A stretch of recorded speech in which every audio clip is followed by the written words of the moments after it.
And welcome, Hoosier fans, to another episode of Doing the Work, the first show on the Back Home Network covering IU women's basketball.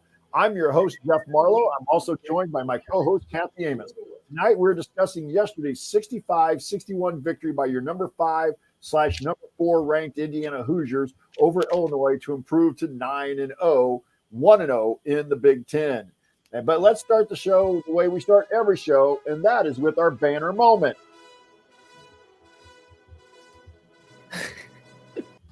The music won't stop. It's just like a loop. I know, like, stop. We're learning as we go along, Kathy. We're learning as we go along. Hey, but you know what? That's perfect. That leads us into tonight's banner moment. It's actually a two-parter. Earlier today, the NCAA released its first net ranking of the year, and your Indiana Hoosiers were number 4 in the initial net ranking released by the NCAA today. And then a little bit later this morning, the Hoosiers moved up to number 4 in the AP poll, which ties their highest ever ranking in the AP poll. Our banner moment is sponsored by Home Field Apparel. Home Field is constantly releasing new schools or updating their products for schools in their existing line. You are bound to find something for you or as a gift as we near the holiday season. And there's only about, today's the 5th? I would say you have about 15 days of shopping left in the holiday season. So whether you want only IU gear or other college teams or nothing associated with a team, Home Field probably has something for you. Go to homefieldapparel.com and use our promo code HOME, HOME, to get 15% off your entire first order. That's promo code HOME for 15% off. And once again, the website is homefieldapparel.com. Wear one for the team. And next, we're going to take it over to Kathy for the Amos angle and get her initial thoughts tonight and about yesterday's game. Yeah, thanks, Jeff. So sorry about the little music glitch there.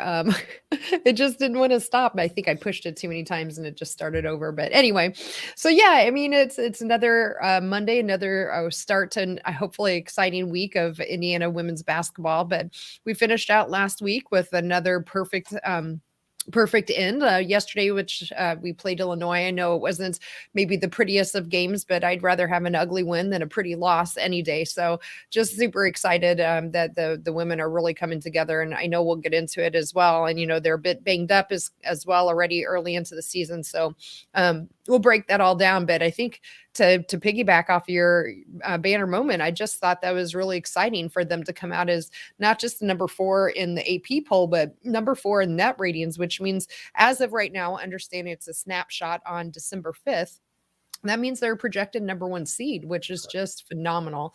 And I never would have guessed that. And I think just as the conference as a whole, I thought it was really great to see, because would we end up with 6 teams, I think, are still all in the top 25 net rating for the Big Ten as well. So including Ohio State there at number 3. So you have 2 teams in the top 4 and a number of them in the other rankings as well. So I think that just really bodes well for an exciting season, not just for our Indiana women, but as a conference as a whole.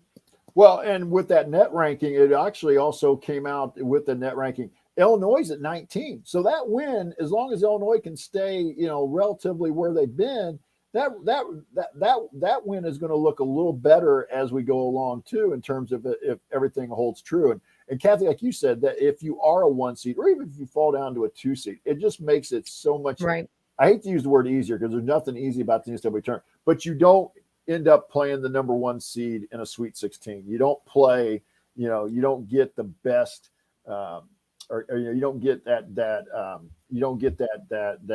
tough second round matchup like you might have when you're the 3 or the 4 seed. So it just, there's just some things that open up there in terms of the NCAA tournament draw, if you can maintain that net ranking in that top, anywhere really in the top 8, in my opinion. Of course, not that they totally follow the net ranking all the way through. The committee has discretion there as well. So, Kathy, that's going to take us in. Let's talk about some things that went yesterday as expected. Again, your Hoosiers, a 65-61 win yesterday over the Illinois Fighting Illini at Simon Scott Assembly Hall. So, Kathy, I'll throw it to you. What did you think as far as expectations?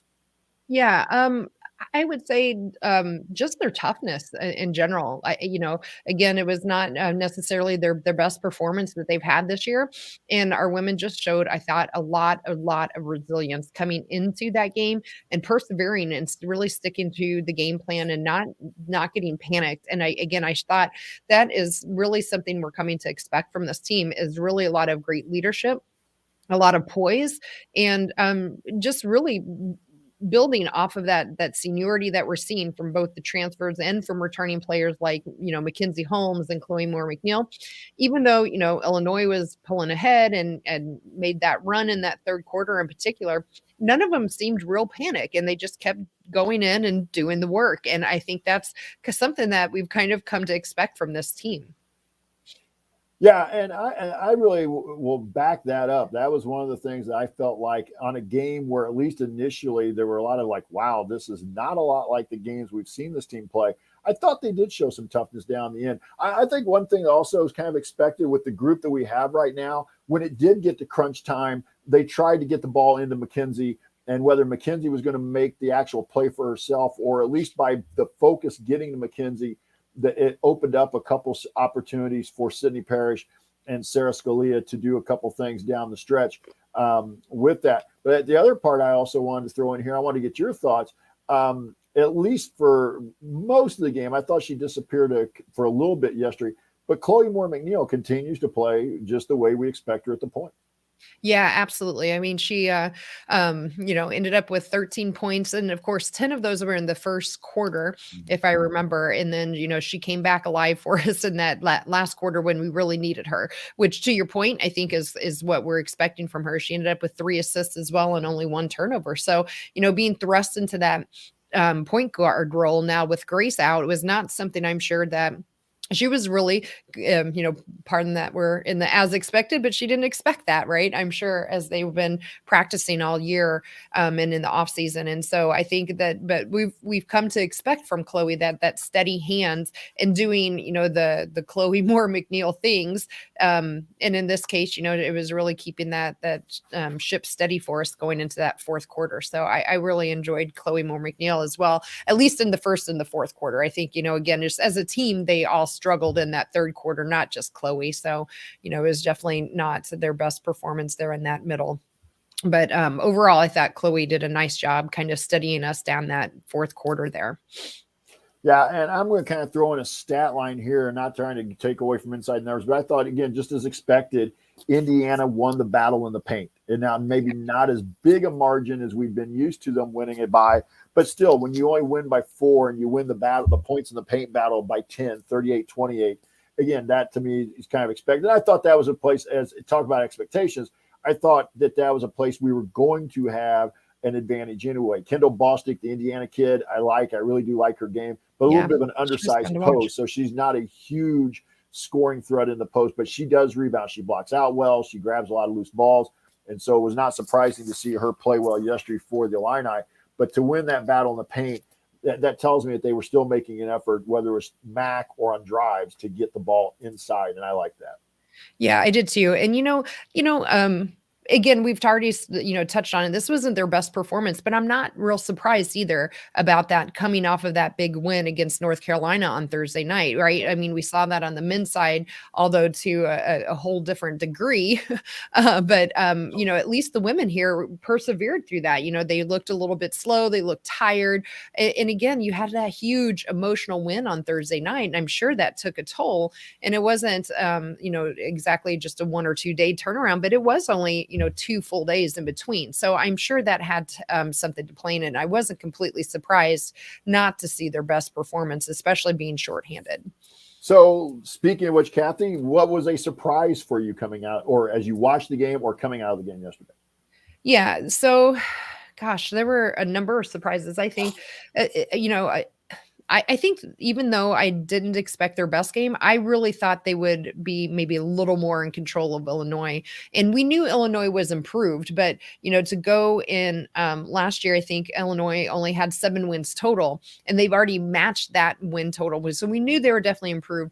I was a little surprised at how much improved Illinois has been from from last year. So that one really kind of surprised me that I thought we'd handle them maybe a little bit more solidly.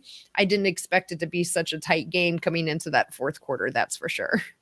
Yeah, and I will say that Ari's kind of pointed this out in the chat with the Workaholics. I was a big fan of the hire. They hired the coach from Dayton, and she had done a really great job at UD.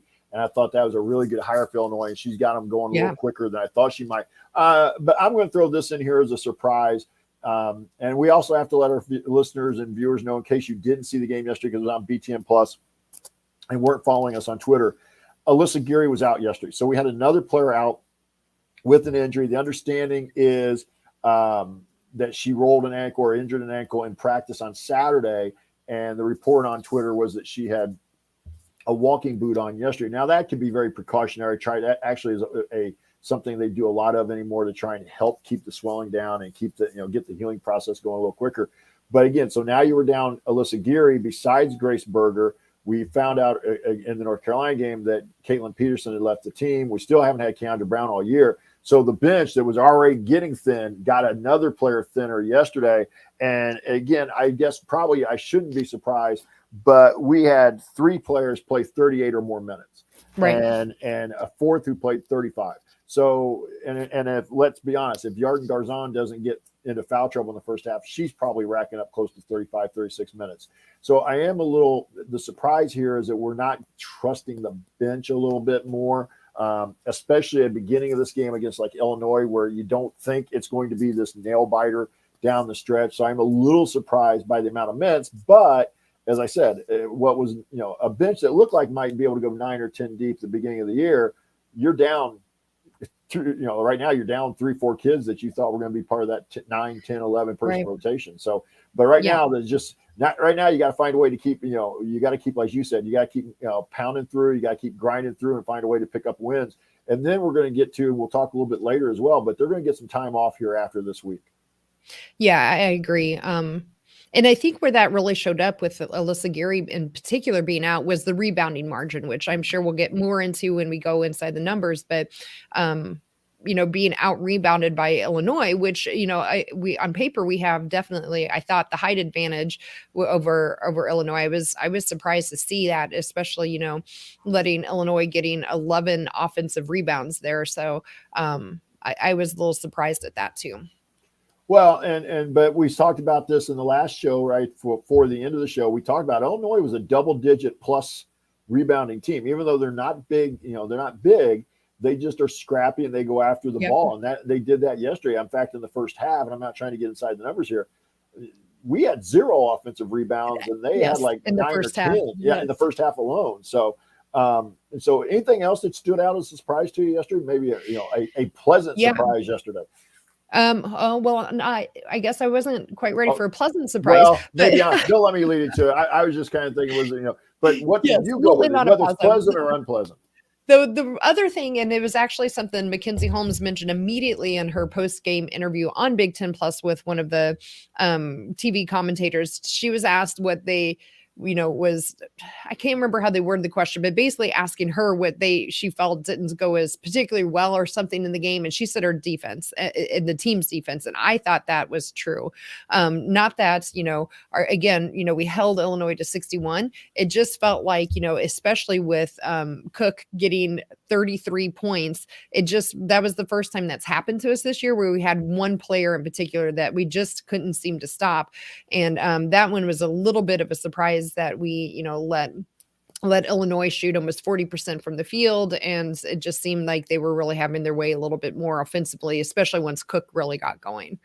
But again, you held them to 61. So it's, I feel like maybe I'm nitpicking a bit, but I think we're going to be feeling like we nitpick a little bit here tonight, but it just wasn't the team that we had been used to seeing so far this year. And I want to kind of piggyback off of that.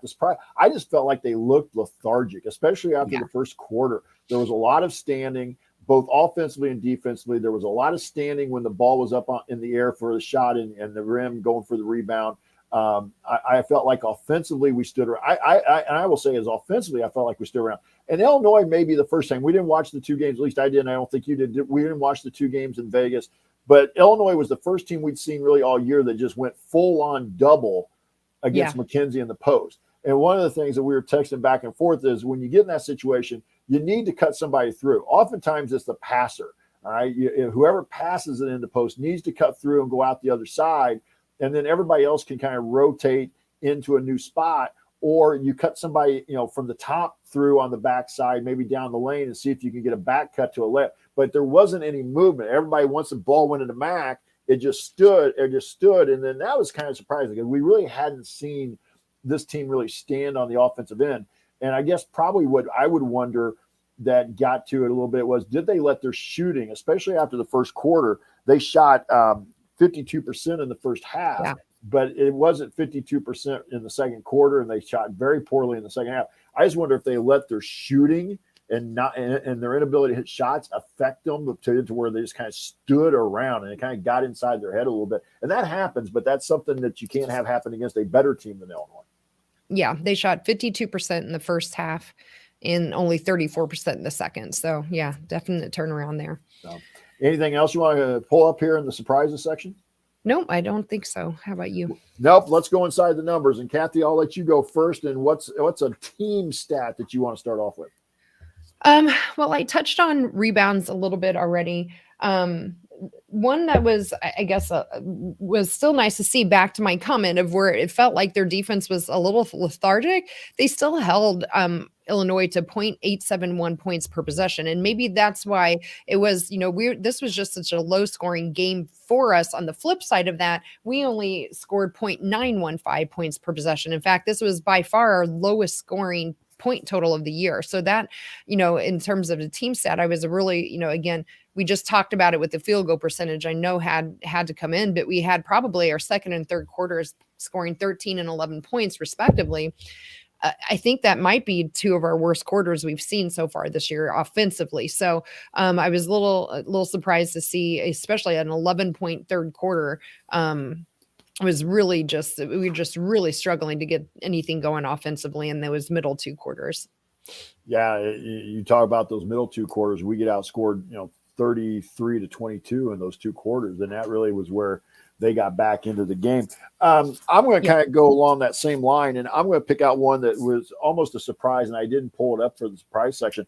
But this is a team that's been, when they're playing their best, a lot of their made shots are coming off of assists. Yeah. There's a high percentage. There's a high assist percentage rate. Yesterday, 15 assists on 26 made buckets. So not a bad number. It's still over half, but nowhere near the number that we've been seeing from this team percentage-wise as well. So that tells me a little bit about how well the ball was moving, how well it wasn't moving, how well they weren't moving. Yeah, I agree with that for sure. The nice thing is that they seem to be taking care of the ball, though, right? I mean, that we only had 10 turnovers, so I thought that was really nice to see. And, we forced 14 turnovers, but I think the points off turnovers was more of the disparity, which I like seeing, where we only allowed 10 points off our turnovers. They where we scored 20 off of the 14 that we forced for them. So there was a nice, 10-point disparity that really in a 4-point game, that's a huge difference maker that, even though some of those turnovers, they just didn't lead to the points that we got off of the Illinois turnovers. So again, kind of shows that, they know where they need to go to win. But yeah, I agree with you on the assist. They didn't, again, it was back to what you were saying. They just didn't seem to be moving around as much or sharing the ball as much, just kind of more lethargic than what we've seen them here so far this year. So, and I will point out the one here too, free throws. And I'm not even talking about percentage, just 12 free throws shot in the game for IU yesterday. Not that Illinois shot a ton, but it just kind of showed, in essence, IU shot 3 free throws basically per quarter. That's really not a lot. I mean, it was a pretty low fouling game, but that kind of surprised me because Indiana has been a team this year that's been able to get to the line a little bit because they've been able to open up some drives, and they've also been able to, I think, Mac being played one-on-one a little bit more often than she was yesterday has allowed her to draw some fouls. But that's, to me, that was a stat that stood out. The fact that we only got to the line 12 times for the entire game. Yeah, that's a great point. So real quick to go back to my turnovers though. So we only had 10, but 4 of them, unfortunately, were from Mac. The good thing with Mackenzie, I think this time, 3 of them came in the first half. Yeah. So why you don't want to see 4 turnovers, at least it seems like, I wonder if, during halftime, someone said something, or most of them seems like she's getting happy feet, or she's kind of shuffling her feet before she dribbles or goes up with the ball, and she's getting called for travel quite a bit. So I'm hoping that the second half of this game is going to be the trend, because we saw that in the last game from Mackenzie as well. But 4 turnovers, I think, from, Mackenzie, that's really was her only blemish again for the night. So yeah. Well, I was going to say, and for as hard as it seems to believe, they had 7 turnovers in the first half. So they only really had 3 in the second half, and you felt like it was more, but I think it was just because they were missing so many shots. Yes. You felt like they had so many more turnovers. I said that to my husband. I said, I looked at the turnovers at one point. I'm like, gosh, I thought we had a lot more. I said, but I feel like we're just missing more shots now. And that those missed shots were feeling like turnovers. So I said the exact same thing yesterday watching the game. So what about, you mentioned max turnovers. What about some other individuals? Yeah. So we talked about Chloe as well. Sydney, I thought, had a nice game too. She had a double-double again with 12 points and, 10 rebounds and 0 turnovers from her as well. The only thing with Sydney is just she fell into that same kind of, it felt like she was standing around a bit in that middle half, right? Those second and third quarters. And especially with her, I've gotten, and maybe she spoiled me here because, again, I'm nitpicking with 10 rebounds, but there were definitely times where Illinois was getting a rebound, and I said, well, gosh, Sydney was right there, and it just didn't feel like she boxed out or really went aggressive. And I think it was because I've gotten so used to her being so extreme with her aggressiveness that maybe, she was backed off a little bit because of, again, fatigue or whatever. But again, I thought she had, other than that, again, nitpicking, a double-double from Sydney was exactly what we needed here in this game from her, especially on the rebounding side when we just seem to be struggling getting anything off the glass. Yeah, and I hate to say this is, I could have maybe had this in the surprise, but Sarah Scalia had probably her worst game as a Hoosier so far. Yeah. And again, we're nitpicking, but she had 6 points on 2 of 9 shooting, 0 for 5 from 3. And there were just times you watched her, just didn't feel like she was engaged, like she just was really struggling to get into the game. And again, I'm watching on TV. I'm not there, so it's a little bit easier for me to feel like that's the case rather than actually being there. But she just seemed a step late to everything going on yesterday. But she ends up with 6 rebounds and 6 assists. So did she really play that badly, or was my eye test, kind of, warped because she wasn't scoring the way we've gotten accustomed to her to score? Yeah. And, at first I would say, I was saying the same thing. And then it just seemed like maybe she backed off of her shooting. Maybe she knew it wasn't there. Right. And instead she was trying to do some more other things where we needed her, right? The rebounding and the assists that you already mentioned. But I thought that she made, she did some nice things with the ball too. She didn't turn it over. She ended up with only 1 turnover as well. So again, like maybe she just knew it wasn't there for her. And so she backed off shooting. I'd have to break down and see here if I can pull it up real quick on what her half by half stats were, but overall I thought Sarah, she kind of struggled as well during that half. Yeah, she ended up only taking, it looks like 3 shots in that second half. So, but then also, go ahead before I go add in anything else. If you have any other stats you want to go into? No, go ahead, go for it. Well, but I think it also shows just how much that this team, at least as we mentioned with the current roster the way it is, available bodies, that Yarden Garzon is going to play, because she got in foul trouble yesterday, which really limited her minutes in the first half especially. There were times where she again struggled with some decision making, but she played pretty well at times in the second half, had a couple spurts, 9 points, but only shot 4 of 12. She was 1 for 4 from beyond the arc for somebody who was coming in. I don't have the numbers after the North Carolina game, but before the North Carolina game, she was shooting 53% from the 3-point line before the North Carolina game. 3 rebounds, 3 assists, but it just didn't feel like it was a typical Yarden Garzon game. And I'm okay with that. I mean, the fact that we're trying to rely on this freshman, but also remember she is a freshman, and just kind of like I said, you and I will talk a little bit more about this later, so I'll save it for them. But I just think shows, had Yarden played a normal game for her at this point where she's at 14 or 15 points, then we're probably not having some of these discussions either. Right. Then the game doesn't feel quite so close as it when I didn't just feel that way. It was absolutely definitely close coming down to the end there. Right. So yeah. So I don't have I any. think I don't have anything else. So if you want to add something, go ahead. nope, I was just gonna say I think that hits most of the main numbers, both individually and team wise, so far that I wanted to really touch on. Okay, so let's head on to the game ball. Yeah, let's have a leading into that a little Bob Thompson music too. See if I can get the music right this time.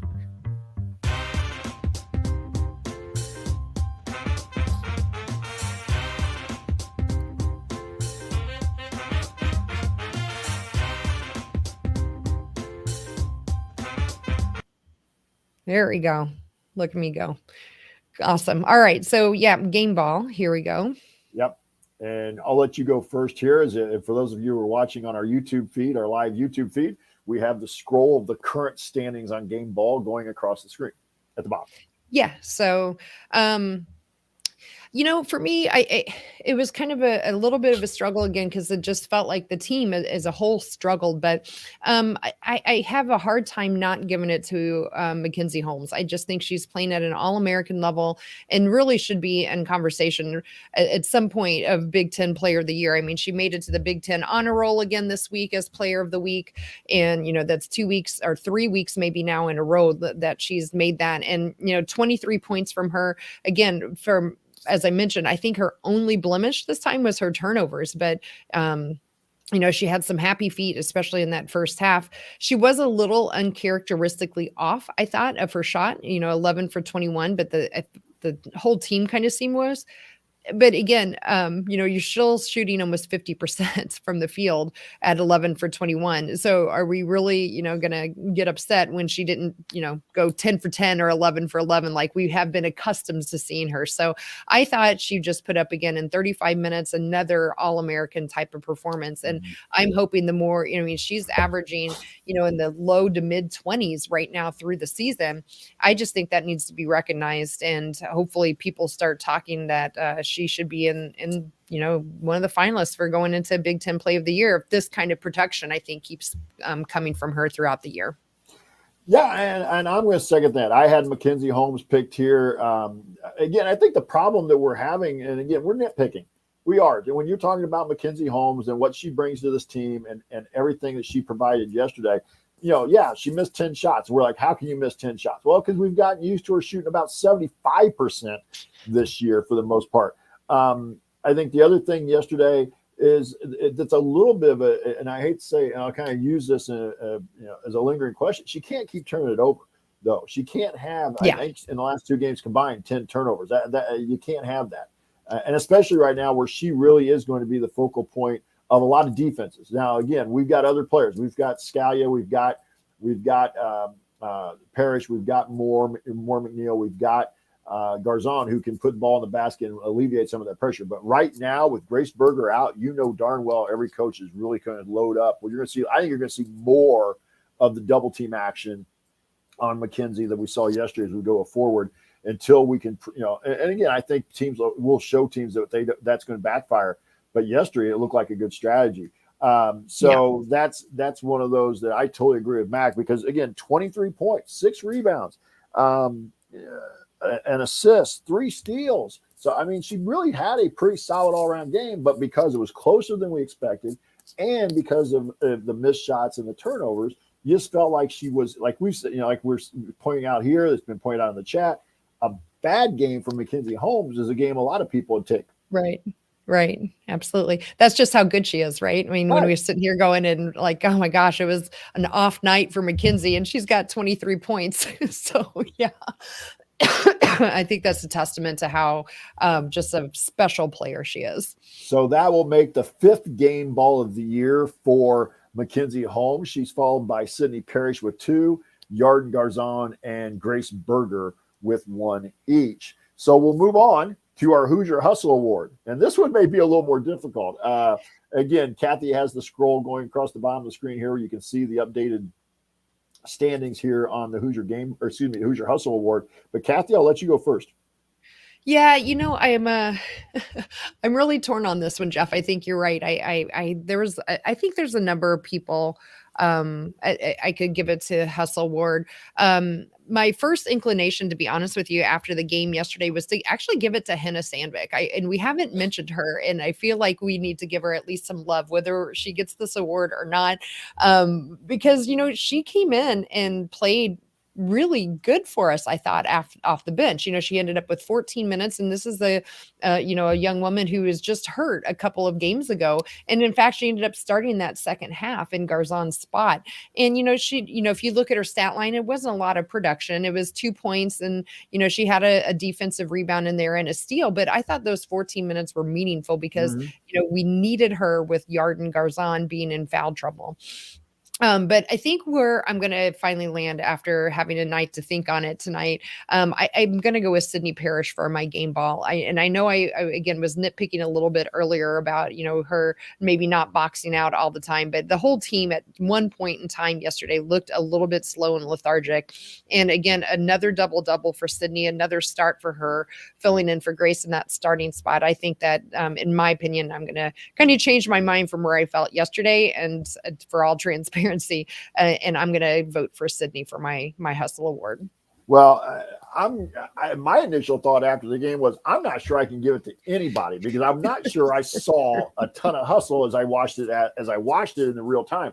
But like you, as I kind of sat back on it last night and went through the day, thought a little bit more about it. I think we're going to split this one. All right. We're going to split this because I'm going to go with Chloe Moore McNeil here. Sure. Also another good mainly candidate.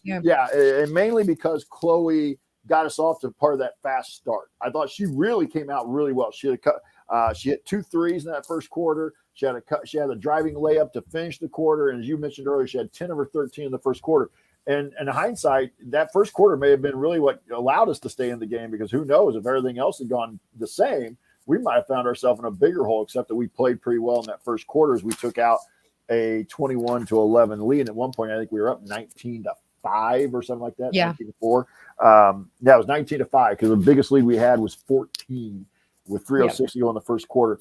But Chloe had 13 points, 5 of 9 shooting, 2 rebounds, 3 assists, and a steal. So I went with Chloe. So I guess we'll split the award unless we can see what the Workaholics have to say. I just threw it into the Workaholics here, and we'll see if we get some votes. So I've seen a couple for Sydney earlier on, so we'll see if they still want that. So cool. All right. Well, while we're waiting for that, I didn't have anything else, I guess, in terms of any kind of stats or anything like that. No, and maybe we'll come back to the Hustle Award for our final, kind of get to it after we go to lingering questions. We'll recap it here in a minute. I'll ask the question to you, Kathy, and then I'll go answer it after you. But this were a couple things that I had, can we continue to get by with the shortened bench? Yeah, I think, that was apparent yesterday, right? We had only 2 points off our bench, which I had mentioned from Henna, and she's played 14 minutes. And outside of that, we had 2 other freshmen play 5 and 2 minutes respectively between Lily Meister and Lexus Bargesser. It's going to catch up with us at some point. And while Illinois, I think, is a much improved team, if we get too far, I think, into the season, you're going to see fatigue setting in. And I think it's going to really start to catch up with us, especially if this goes on too much farther and we start getting into, some of the games with even Michigan State and those teams. I think it's really going to impact us. So luckily, at least if we're going to be a little shorter on the bench right now, I think our schedule might break in our favor a little bit here with, we'll talk about Penn State coming up. That's another, hopefully, game that maybe we can rest some of them, but we'll see. But yeah, I don't think it's going to be as sustainable as maybe we've seen it in the past. I think that if we're really wanting to be making a deep run, really, especially once we hit that February season, we're going to have to see if hopefully Alyssa Geary is going to be back sooner than later, and we can figure out how to get some of our bench playing a little bit more. Well, I think it also interesting, and I agree with you. I think it is a concern, and I think it's something I know we've gotten past it, but gotten away with in the past. But again, at the end of the last year, we struggled at the end of the season because we were fatigued, because we were only playing basically 6.5 kids. We, to a certain degree, it caught up with us. UConn was a better team than us, but it also, in my opinion, caught up because we were also just tired. Even though you'd had it, a few days off before that game, you were just still tired physically, mentally, all that. It takes a toll. I thought that was why such a big part of that I was a little surprised, I should say, that they made that run to the Big Ten final, because I felt like at the end of the season, they just almost would have benefited from a loss in the first round, Right. and go rest for a week. But obviously they made that run. But I think there's two things that I thought were interesting among this. Number one, when Coach Moore talked about this last week, getting Keandra Brown back would obviously give us another post player. But that still looks like it's a month away.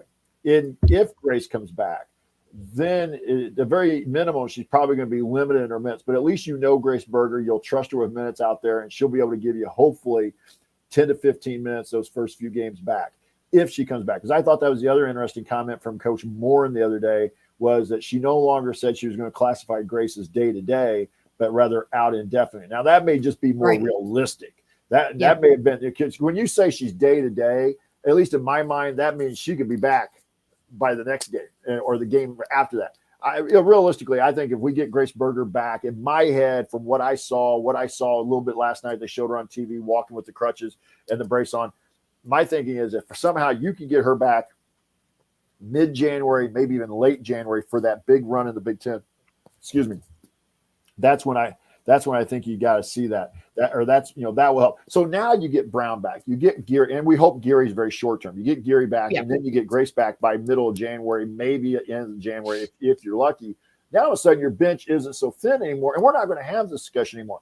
But I also think at some point she has to trust Lexi Bargesser and Lily Meister a little bit more. She recruited them. Now, she may not recruit them with the idea they're going to play a lot as freshmen, but that's what she's got. And she's just going to have to get to that point, I think. And again, easy for me to say as a podcaster, but that's somehow those two, especially in my view, have got to play some minutes for her. And I really liked what Hannah brought the last couple of games. But again, we could be having a whole different conversation in January, late January, if those kids all come back. Now, if they don't, and those kids and these players are still playing 35, 37, 38 minutes a game,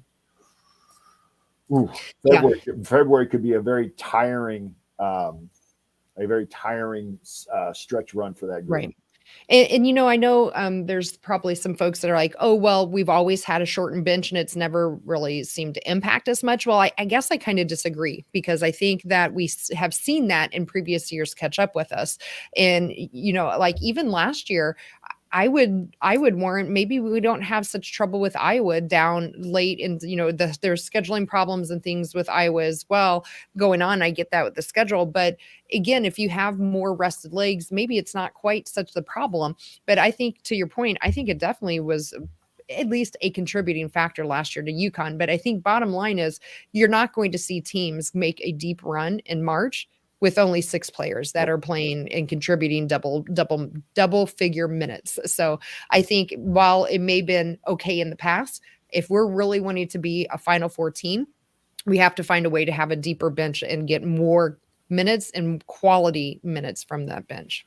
And let's face it, we're not the only top 5 team dealing with some injury issues right now. You and I were texting yesterday. We saw UConn dealing with some injuries between Paige Beckers and another one of their players that's been out for the whole season anyway. And then AZ Fudd went down yesterday with some type of injury and don't know what the outlook is on that. So they were, they were dealing with it a little bit. So and teams do, they have to deal with it, but that's where you got to be able to trust your bench a little bit.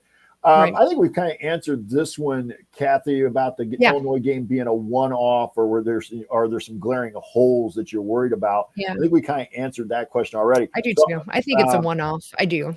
I do too. I think also, so I'll go to Ari's question he posted in our text. And for those of our listeners who weren't in the text message, basically, I have to pull it up here because it was a little bit.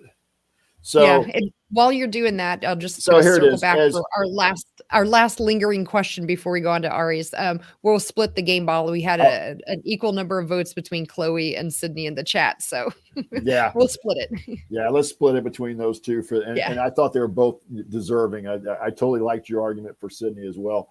But Ari's question was, have you ever seen bigs with the elite footwork to evade defenders as Holmes and Trace Jackson Davis do?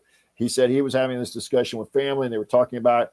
And that's why Max misses yesterday were so surprising that she used her feet as normal to get the open layups, but just missed at the rim. She always makes. That's why you expect her and TJD to hit 70%. Plus, you're open within 2 feet of the basket always. Anything less than a double team on either of them ends badly for the defenders, they can just use their feet to evade them. So I'll let you kind of go first. What to respond to Ari's question, and then I'll answer it more from my perspective.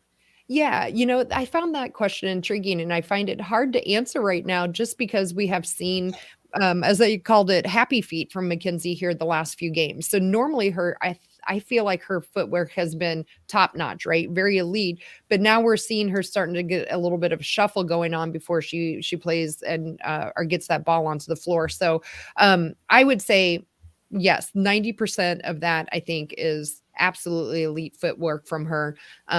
Just cleaning up a little bit of those, miscues. I think she's getting maybe trying to get ahead of the double team and those types of things. But yeah, I think her footwork is pretty phenomenal, especially having watched a few other games, women's games this year and stuff. I'd put her up against any big in pretty much any of the nation, not just the Big Ten. Yeah, and I would say she does have very, very good footwork, elite footwork. She's not just going to overpower you with raw strength. I mean, you might see somebody like Sonano who's just going to back you down almost or bury you deep in the post with sheer size and bulk. That's not Mackenzie. She's going to use her footwork. But kind of to answer that question, two parts. Number one, there just aren't that many elite back to the basket players anymore, especially on the guys' side. And so that's part of that. I guess one of the reasons why you notice it a little bit more now. Whereas and on the women's side, it's not as there's still some solid back to the basket players, but it's become a little bit of a lost art to teach the footwork. Everybody just wants to kind of go to a power move, a quick drop step. But one thing you see Mackenzie do a little bit of, the one move I really like from her is that she does is that little up and what we called an up and under move, where she gives the move to the bait or one side or the other. She makes them pump fake and then comes back the other way on the step through. Generally, you turn inside, you pump it, and then you kind of step through to the other hand for the layup. But it can go either side. But I think if you go back through historically, again, I'm going to show my age here, a Jack Sikma, even a Kareem Abdul-Jabbar, but a Jack Sikma especially, who had some really good post moves and excellent feet.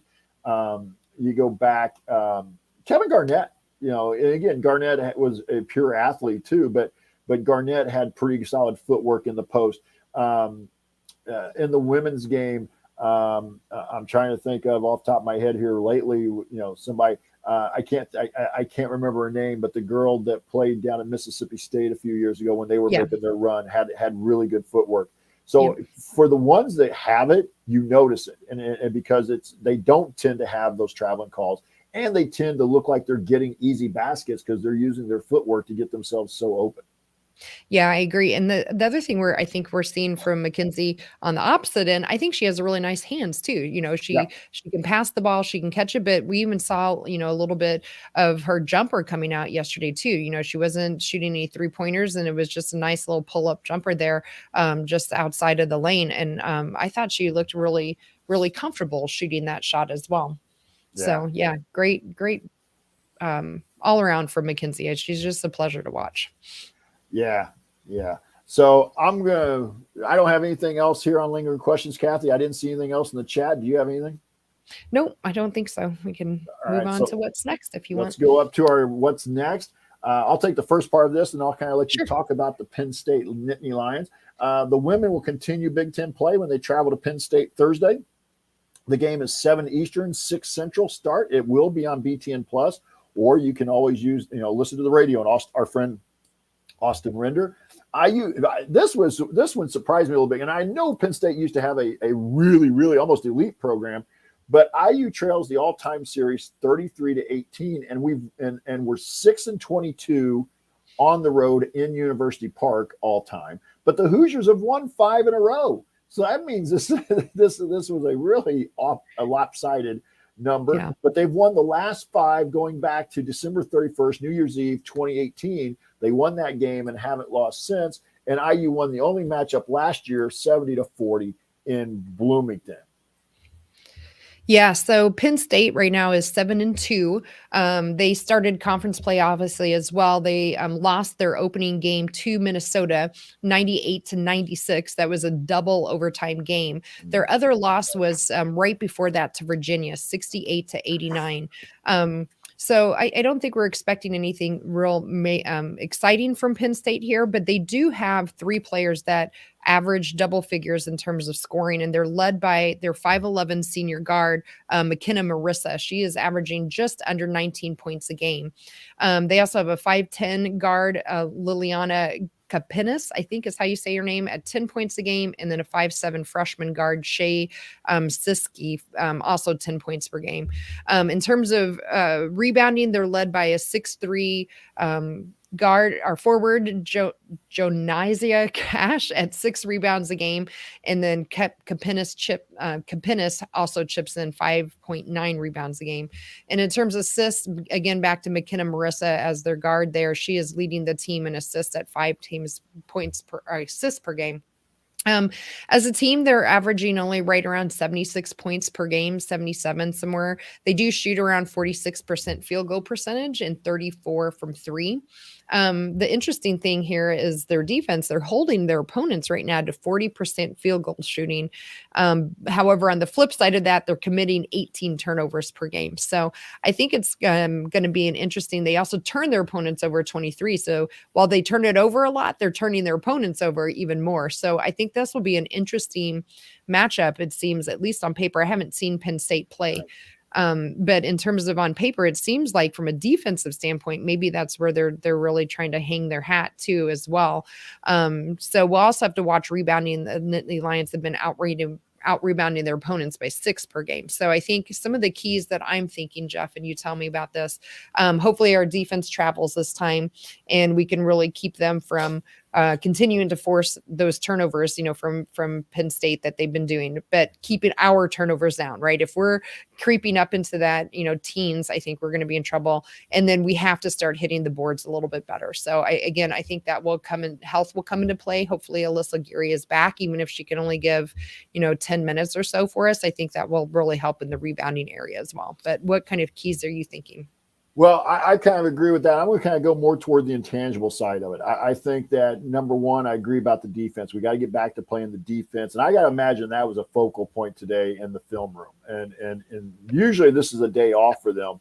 So at least from what Grace told me last year was that they a lot of times they get 24 the day hours. After. Yeah, they get the day after, at least off the floor, but they'll usually be in the film watching, breaking it down. So you want the defense to travel, and I assume that was a big one. But I think also the rebounding, not just the stat number here, I think it just shows how important the struggles that we've had a little bit the last 3 games on the glass. And Austin pointed this out when he was here a week or so ago, that it just shows you how important Grace Berger was in all facets of the game. Not everybody thinks about her scoring or leadership, but she was getting 6-7 rebounds a game, and so you're now having to replace that. And to me, that's one of the glaring weaknesses that's showing up right now, is that we're not, and Grace Berger always seemed to be the player that just made a play when you needed to be made. And so will somebody step forward and continue to be that player on a consistent basis? And then the other thing, I thought the turnovers, and this comes down to leadership. Can you go out on the road? And the other thing I was pointing out here, that they got to get used to having a target on their back. They're the number 4 team in the country. Now, I know they're used to playing, with a ranking here the last couple of years. But as you get into that boat, now teams like Illinois, Penn State, they're looking at you, hey, first of all, we're better than we have been, and we got a chance to make ourselves a little bit of a name. So you got to take that as well, and you're going to have leadership, be able to handle that pressure. I would imagine Penn State, having not seen them, either doing a little bit more full court pressing or they're half court trapping, something to help create those turnovers. But if you can handle that, you usually can get some wide open looks and good shots against it. But you can't turn it over, like you said. If it gets into 15 or 16, you're going to have some trouble, and you got to make them pay. So I'm looking more of it from the intangible side than I'm simply, maybe just a simple number from that standpoint. So, but I thought those were great points, Kathy, and I think those would be something to really keep an eye on Thursday. So, anything else you want to add here about the Nittany Lions? Nope, that was all I had. And so we're updating our former players who are playing overseas. They're back to playing here after the Thanksgiving break. We were updating on the Twitter feed and the Assembly Hall community page over the last day or two. I think I've still got to catch up a little bit. I don't think I updated the Twitter feed on Tyra and Jory Davis, but both those Players had decent games yesterday, but their teams did. lost. We're keeping you updated there and in the community and on the Twitter feed. By the way, you can follow us on Twitter at DTWIUWBB, or simply go to Twitter and search Doing the Work. Make sure you leave a space in between it, but Doing the Work, and we should be the first thing that comes up on that search on Twitter. Or check out the Assembly Hall community page, where you can also join and be a member. AC Radio will have a post-game show Wednesday after the Nebraska game. I can't remember what time that Nebraska game is, but that will be immediately following the Nebraska game. And we better watch out. You saw Nebraska and men Yes. just beat Creighton, right? At Creighton. So Yeah. hope they're ready on Wednesday. In Omaha. And be sure to catch and subscribe to the next episode of Crimson Cast, part of our Back Home Network family. They also now have a women's basketball podcast as well that we'll shout out to them. Our next show will be next Monday at 8 Eastern, 7 Central Time, as we will recap the Penn State game, and then IU will be off. They play December 8th, and then they don't play again until December 18th. So we have some downtime after this Penn State game. Again, that game on Thursday will be on BTN Plus. And we're going to go to last call. And Kathy, what's on your mind as we wrap it up? Yeah, I think I'll go back to my comment at the beginning here, Jeff, where I said, I would much rather win ugly than lose pretty any day of the week. Yeah. And, now that we've kind of had a chance to digest it and to really dive into the numbers, I don't know if it was quite as ugly as maybe it felt in the moment yesterday. It did feel where we weren't quite up to the same standard all of a sudden that we've come to expect, right? I mean, it was definitely not the same performance we saw against North Carolina. Are we surprised at that? No. But they got the win. And at the end of the day, that's all that matters. And to your point, if Illinois, really keeps improving the way they do that, in the season, their net ranking, they get into that, top 25, 30, and they can keep improving. This is going to turn out to be actually a really well fought win. And just surprised because, again, we were expecting more of the Illinois team from last year versus the team from this year. But bottom line for me, I'm just excited to see the team again, very shorthanded right now. As you mentioned, we're essentially down 4 players right now, coming together and as a team, especially with so many newcomers. I've just been really pleased with what we're seeing on the floor. Yeah, and I think that's a big thing. Maybe we ought to give Illinois a little bit more credit than simply just being down on the Hoosiers for their performance. Maybe Illinois had a lot to do with that, and I agree with that. And I think as I said yesterday, the old Al Davis philosophy, theory: just win. It's all that matters. It really, at the end of the day, at this level, you're trying to rack up wins, and it doesn't matter. As the legendary Tony Hinkle used to say here in Indiana, it doesn't matter whether you win by 1 point or 100. You just got to find a way to win. And so I thought the Hoosiers did a great job of finding a way after they fell behind by 4. And I was getting a little nervous. In fact, they even fell behind later and by a couple points in the fourth quarter there. I was getting a little worried, but they made plays, showed some resiliency, and found a way to get the W. So that's all I have for tonight. Kathy, got anything else you want to add? No, we want a little Bob Thompson music to take you into your final segment there. Let's hear some Bob.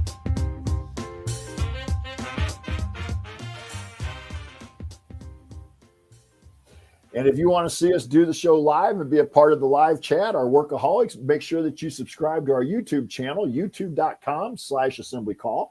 You can be a part of our private community as well. Join today at join.assemblycall.com. That's join.assemblycall.com. Special thanks to John Ringer of rigdesign.com for designing our new logo. We actually have about 4 of them that John did for us, and we've been kind of switching them out every broadcast, and you can see in the top right-hand corner, the one we were using tonight. Also, as Kathy pointed out, a big thank you to Bob Thompson for our new music that you've heard throughout the broadcast. And we want to thank all of you, our workaholics there in the chat, and all of you who are listening on your favorite podcast feed. Thank you for listening. We'll be back to talk IU hoops again with you on Monday. Until then, keep your elbow in and your eyes on the rim, and go Hoosiers.